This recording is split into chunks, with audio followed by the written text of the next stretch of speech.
large quantity, of large character, greatness. We use the Now, in this Bible that I have, which is much older than the New International Version or any of these other versions, you will note and see that in a particular verse, you're not going to see the in his name. In other words, you will not see the letter M. But in the other verse, you will see it.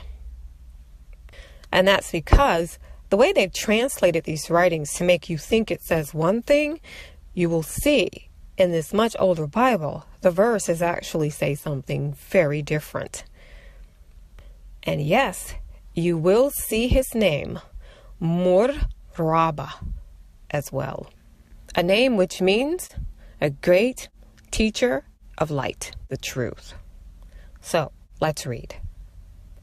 Reading Genesis 17, verse 5. Therefore, shalt thou no more be called Abrah, but thy name shall be Abraham. For a father of many nations have I made thee.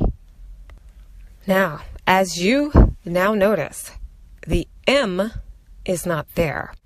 Now, I took a picture of this verse and I got as close as I could. I zoomed in as close as I could on it.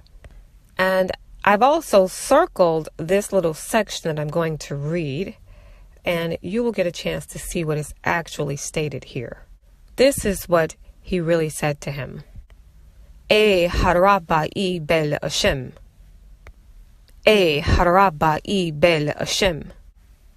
Also, Harabai bel Hashem. Did you hear the word Rabbi that the people of the nations pronounce as rabbi? We don't have a long I sound in our language. The closest sound we have to that is the diphthong that we've spoken about, A-E. The exact same diphthong we use in our names, such as Aisha. Harabai bel Hashem. Now, what does that mean? Why did he say that should be his name? That will become his name. Of course, if he follows the instructions, right? As well as his children.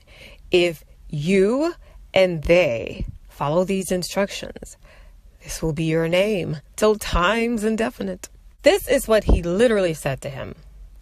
Do not impregnate a female who is not from Hashem, your people. That's what he said. Do not impregnate. And there's that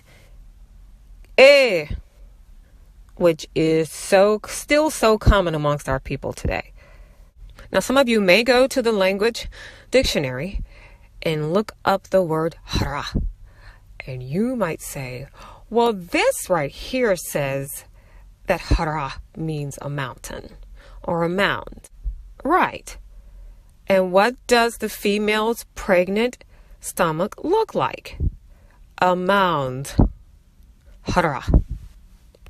Now, the ba'i, that's one way we have of saying in our language to go, right? Go into, come, go. Now, in this language dictionary, they do have one of the verb forms of ba'i, and they have bo, but it's actually boi, to go, come. So in one of my other language videos, remember when I referenced the so-called Old Negro spiritual? And in one part of the verse, you hear the word by. Well, that's how it sounds anglicized, but it's ba'i. That's our diphthong, ba'i. Hara ba'i. And that's where the word rabbi comes from. And you also should have noticed Mor Rabba right above Haraba. But we'll discuss that as well. And so as the heathens will declare, our fathers surely have inherited lies. Next, we are going to take a closer look at the name Mor. In our language, it also means light. As you can see here. Now, another meaning of his name, Moraba, as they have it written here, Abrahe, is Erab, which means not a mixed rab. Eraba, Erab, not mixed. Arab, mixed. But in this text, the scribe faithfully wrote Arab, not mixed. And that is the conversation they're having. Now we're going to get to the part where you do see the M in his name. Because when you read a lot of the verses, you actually see the M. However, in this particular Bible, in this verse, you don't see the M. You see the Abrahe, but no M. And why is that? That's because he's reminding him, if you follow these instructions and keep this advice and tell the same to your children. So he's literally telling him that if you do the opposite of what I'm instructing you, you will lessen your seed line. And then, of course, all these negative consequences will follow. So this right here gives you a peek into heaven as well. They are completely against race mixing, the mixing of seed lines. They don't like it. And when you read the real Bible, you see it stated clearly. And of course, it's not just involving people here on earth. It has a lot to do with the angels, who crossbred themselves to the gene pool as well.